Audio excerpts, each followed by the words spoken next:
இதே மாதிரி எல்லா போண்டாவையும் பொரிச்சு எடுத்தாச்சு. அடுத்தது சாம்பார் பக்கோடிக்கு சப்ஜி எப்படி செய்யுதுன்னு பார்க்கலாம். இப்போ வந்து மசாலா ரெடி பண்ணிக்கலாம். 4 ஓமம், சோம்பு 4, ஜீரகம், ஒரு காஞ்ச மிளகா. உங்களுக்கு காரம் வேணால் நிறைய போட்டுக்கலாம், காரம் கம்மியாக வேணால் ஒரு மிளகா போடும். கெட்டி தயிர் 1 கப் இதில் ஆட் பண்ணிக்கலாம். இப்போ இது நல்லா நைஸாக அரைச்சி எடுத்துகிட்டு வந்துடும். பஜ்ஜி மாவு இது வந்து ஒரு வாட்டி சுற்றி எடுத்துகிட்டு வந்துட்டேன். இதில் இன்னும் 1 ஸ்பூன் வந்து பஜ்ஜி மாவு ஆட் பண்ணிக்கலாம்.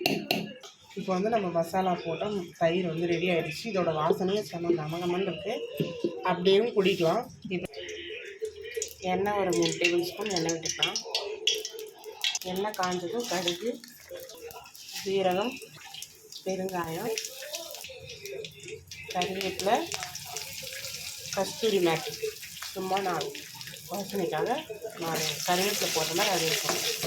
பொடியாக கட் பண்ணி வச்சுருக்க ஒரு வெங்காயம் ஆட் பண்ணிக்கலாம்.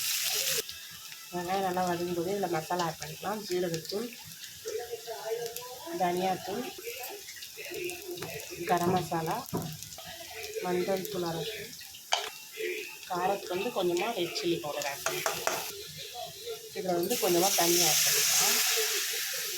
இப்போ இது நல்லா கொதிச்சு வரும்போது வந்து நம்ம அரைச்சி வச்சுருக்க மசாலா தயிர் இதில் ஆட் பண்ணிக்கலாம்.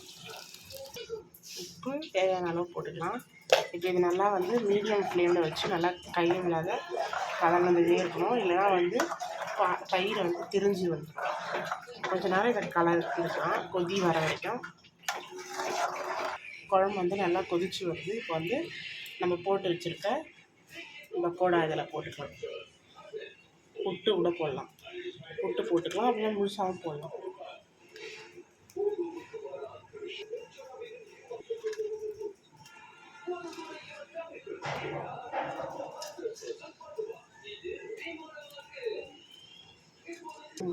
அவ்வளோதான் ஃப்ரெண்ட்ஸ். இது ஒரு 5 நிமிஷம் கொதிச்சா போதும். நம்மளோட பக்கோடா சப்ஜி ரெடி.